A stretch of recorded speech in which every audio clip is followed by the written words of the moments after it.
Hi, welcome to Coffee and Astronomy. I'm Jim Craig, and today I want to talk about the importance of preparedness. I talked about documentation before, but this time I want to talk about being ready. And there's an event that occurred recently that I wanted to capture. And first I'm going to show you where I figured out this event was. What website I used to find this event, and then what I went through to try to make sure that I could actually capture this event when it happened. I started off at a website called transitfinder.com. I'm just going to go over here. We're going to do this kind of in real time as to how I did it. And you can see here, this is a transit. By the way, this is not for my location, and these are not the dates that I used. This is for some space in the middle of Kansas that I picked. And what I went looking for is very similar to what I actually found here. It's what's called a lunar transit. You can see right here on the screen where my mouse is circling. This is when the International Space Station flies across the face of the moon.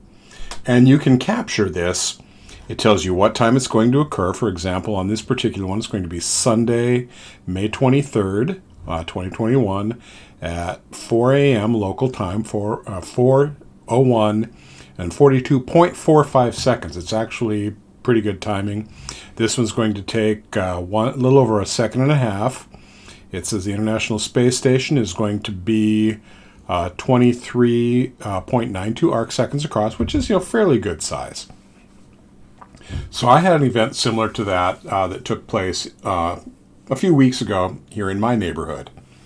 So I saw this a couple weeks in advance. I thought, okay, I want to get ready for this. I want to make sure that everything is just right. And a couple of the numbers I had to pay attention to when I was looking at mine are azimuth and altitude. Azimuth is how many degrees clockwise from north this is going to take place along the horizon. In this one at 250.5, that's going to occur in the southwest where this occurs. In mine, it was in the southeast. It was at 135 degrees of azimuth. And this one is 16.7 degrees of altitude. That's how high up above the horizon it's taking place. Mine was a lot closer. Mine was 12.8 degrees. So what I did is I went out with my phone and I used an application. I'm getting my phone out now. I used an application called Dioptra. I'm using an Android phone. And what it does is it puts an overlay of a compass on wherever I'm looking, and it tells me, what my azimuth is and, what my angle is.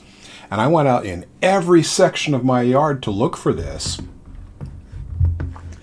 And I had to find, excuse me while I get my scene back, I had to find a spot in my yard that, looking 135 degrees from due north and 12 degrees up, I could see the sky. And most of my yard is surrounded by clouds. Trees. I live in an area that has a lot of oak trees. So I went out in the yard and I found one spot where there's sort of V-shaped gap in the trees that just matched where it was. So I thought, okay, if all my measurements are correct, that should be it. I took a compass out later, looked at it, that at least the gap is at 135 degrees. I hope it goes down to allow me to see 12 degrees off the horizon. So there was that bit of planning. Then I had to figure out which telescope I was going to use. And for that, I went to a different website. I went to Astronomy Tools. That's astronomy.tools. And I went to what's called the FOV calculator. It's a field of view calculator. Now, I had to figure out which camera I wanted to use. I could use my DSLR, but my DSLR doesn't do video. So I have a camera that's dedicated to doing planetary and lunar astronomy. It's by a company called ZWO. It's their ASI 120 MC-S. And what I had to do is on the field view calculator, I went to imaging mode. And the first thing I did is I put in the camera. And what's nice is you can do a search for your camera. So I type ZWO. I scroll down here. There goes ZWO 120 MC-S.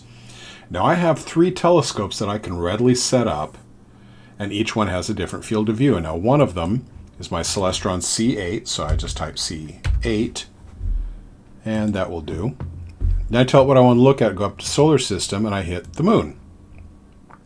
Then I tell it Add to view. And you can see that's just not going to do because it's capturing just a little tiny part of the moon. So I'm going to remove that and put in a different scope. I also have an ETX 90 by Meade. And there it is, ETX 90. I hit add to view. And that wasn't any better. I needed a telescope with a much wider field of view. I have a telescope that I built from an old photocopier lens. And so what I did is I cleared all of this out. And under focal length, I knew that it's a focal length of 280 millimeters, and its aperture is 62.2 millimeters. Let me clear that out. Hit add to view. It was the perfect scope because it captured the entire moon. And that's what I was after. And according to the site I was using, according to Transit Finder, the International Space Station was going to cut right across this part of the moon. Turned out that wasn't exactly accurate, but I did manage to work that out. The next thing I had to plan for was time. Yep. Can I be up at 2? Mine occurred at 2 a.m. at 2:04 or 2:04 and a matter of seconds. So it was very, very early. So I spent the day getting ready, took a nap. I was able to get up. But the other thing I had to check was the weather. And for about a week before that night happened, the weather was terrible. And I was really thinking, I'm going to miss out on this one. And the following Thursday, there was a solar transit. But I don't have a solar telescope that can get in the entire sun. So solar transits for the time being are not something I can do until I can either adapt the solar filter I have to that scope that I built, or I can get a good solar filter. So for the time being, that's out. About 24 hours before the event was supposed to occur, I started getting a forecast that said it was going to be 15% cloudy. And I thought, yep, I can work with 15% clouds. So I took out my telescope, I took out the camera, I took out the laptop that I use for doing capturing, and I'm hoping that I can put the video in here, but this is what I captured. And it didn't look like much. I took 2 minutes worth of video. I started a minute before and let it run for a minute after the event. So I had 4,000 frames to go through. And I finally captured a little speck. And it only lasts for about 120 frames. It was about a little under 2 seconds. But I captured it. And it was because I had done all of that planning. Now, we all heard the cliches growing up. Prior planning prevents poor performance. Or if you plan to fail or fail to plan, you plan to fail. And I prefer one by a voice actor who I very much admire. He has said that luck is where opportunity meets preparedness. And I was prepared, I was ready, and I captured that event. And that's what you have to do. You have to plan well in advance. You have to plan for contingencies. What if this doesn't work? With the scopes that I had, what if this scope doesn't work? Well, let's try this one. Well, what if this scope doesn't work? And with all those different parameters checked, and I had a checklist, like I talked about when you document things. I had a checklist to make sure I would have everything I needed. I didn't want to get out there, have this event come and go, and realize I'd forgotten something or done something stupid. I also set up about an hour in advance, and I was watching as the moon was rising. I could see it through the trees, and I watched it, and it was exactly centered where I thought it was going to be. But it also, because I was out there early, I got my telescope aimed at the moon before, well in advance, and I was able to get the focus, if not perfect, at least pretty darn good. And I realized even if I don't capture the transit, I'm going to be able to take a really nice picture of the moon, which is the picture that I have here. And for a telescope that was made from a photocopier lens and a bunch of plumbing pieces and a nice focuser, I think it did a pretty good job. So definitely make sure that you plan in advance when you're going out. Plan for contingencies. And if the thing you're not going to see turns out that you don't find it, then try to find something else. Make sure that your setup and your trip is worthwhile, at least to some extent. Because there's nothing more frustrating than getting out there and trying to find something and then realizing that you got nothing for all the time that you showed. Well, if you appreciate the videos here, click the little mouse down there and give me a thumbs up. You might subscribe.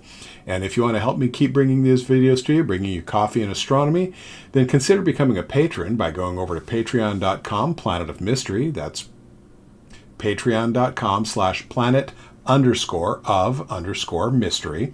And for as little as $1 a month, you can help me bring these videos to you, get access to exclusive content. I just recently did an audio podcast for my patrons that I have available, but it's only for my patrons. Pretty much talks about the trouble of trying to do these things in a home office when you have neighbors who love lawnmowers. And then I also have different tiers of membership. Also, on the main website that I'm working on, planetofmystery.com, you can go there and see links to tutorials, links to my videos, and eventually links to my threadless shop where I sell various merchandise, including coffee mugs, not this kind, t-shirts, and other sorts of things. So thanks for watching, and get out there and take a look up.